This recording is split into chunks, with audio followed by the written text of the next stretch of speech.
السلام علیکم ورحمۃ اللہ وبرکاتہ۔ اللہ تعالیٰ آپ سب کو خوش رکھے۔ جیسا کہ ہندوستان کی آزادی کا دن 15 اگست ہے، اسی دن ہمارے ہندوستان کو انگریزوں کے ظلم سے، انگریزوں کی قیدیت سے آزادی ملی۔ آج کا دن ہندوستانیوں کے لیے بہت بڑا خوشی کا دن ہے۔ جیسا کہ ہندوستان کے لوگ آپس میں بہت زیادہ مل جل کر رہتے تھے، چاہے وہ کوئی بھی دھرم کا ہو، چاہے وہ کوئی بھی مذہب کا ہو، لیکن پہلے لوگوں کے اندر بھائی چارگی تھی، لوگوں میں آپس میں محبت تھی، لوگ ایک دوسرے کو اپنی ذات سے نفع فائدہ پہنچاتے تھے۔ اور اللہ کرے ہمارے اندر پھر سے ہر ایک ہندوستانی کے دل میں ایک دوسرے کے لیے محبت اللہ ڈال دے، اور باقی جو نفرت پھیلاتے ہیں ان سے دور ہو جائیں۔ جو نفرت پھیلاتے ہیں ان کے معاملات اٹھا کر دیکھو، وہ گھر میں بھی نفرت پھیلاتے ہیں، گھر میں بھی رہ کر محبت سے نہیں رہتے، ماں باپ سے بھی محبت سے نہیں ملتے، بلکہ ان کی زندگی ہی نفرت ہے۔ ان کے پاس نفرت کے سوا کچھ نہیں ہے، بلکہ ایسے لوگوں سے اپنا تعلق بنائیں جو آپس میں محبت کرنے والا ہو، اور ایسے لوگوں سے دور ہو جائیں جسے محبت کا مطلب ہی نہیں پتا ہو۔ جو نفرت پھیلاتے ہیں ان کی زندگی میں، ان کے گھر میں، ان کے تعلقات نفرت ہی ہے۔ ان کا برتاؤ ان کی ماں سے اچھا نہیں ہے، ان کا برتاؤ ان کے باپ سے اچھا نہیں ہے، ان کا برتاؤ ان کے بھائی سے نہیں اچھا ہے، ان کا برتاؤ ان کے بہنوں سے اچھا نہیں ہے، ان کا برتاؤ اپنے پڑوسیوں سے اچھا نہیں ہے، ان کا برتاؤ اپنے دوستوں سے اچھا نہیں ہے۔ جب جو نفرت کرتا ہے اس کے لیے یہ سب سے قریبی تعلقات اچھے نہیں ہیں، تو ایک ملک میں اتنے سارے لوگ رہتے ہیں تو اس کے دل میں بھلا کس قدر محبت آ سکتی ہے۔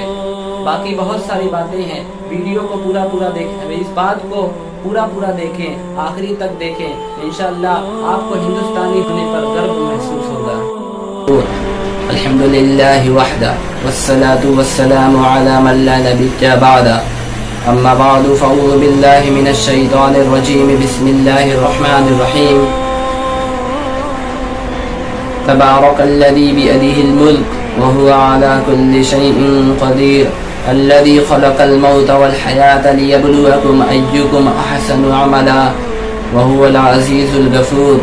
جیسا کہ یوم آزادی 15 اگست تو ہندوستان کا بہت بڑا خوشی کا دن ہے، کیونکہ اس دن ہندوستان کو انگریز کے ظلم و ستم سے آزادی ملی، سارے قوم کے لوگ کو انگریز سے آزادی ملی۔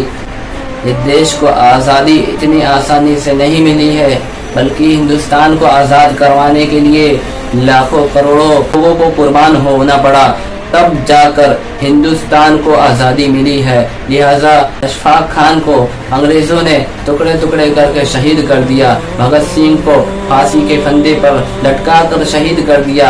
1799 میں انگریزوں نے ٹیپو سلطان کو شہید کر دیا، ان کے گلے کو قلم کر دیا، اور جسم زمین پر رکھ کر، جسم پہ انگریز اپنے پیر کو رکھ کر کہنے لگا کہ اب ہندوستان ہمارا ہوا، اب ہندوستان کو ہمیں قبضہ کرنے سے کوئی نہیں روک سکتا۔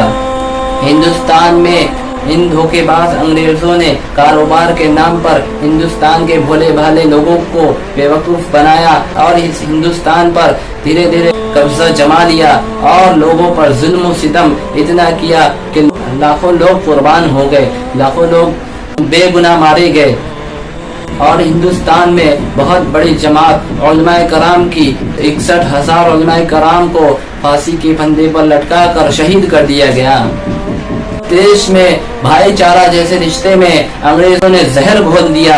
آج کے لوگوں کو اتہاس کیا پتا انہیں ان کے پچھلے لوگ کس طرح آپس میں مل کر محبت سے رہتے تھے، انہیں کیا پتا محبت کا نام، انہیں کیا پتا اتہاس۔ ملک میں جو آج نفرتیں پھیلائی جا رہی ہے وہ انگریزوں کی رچی ہوئی ہے۔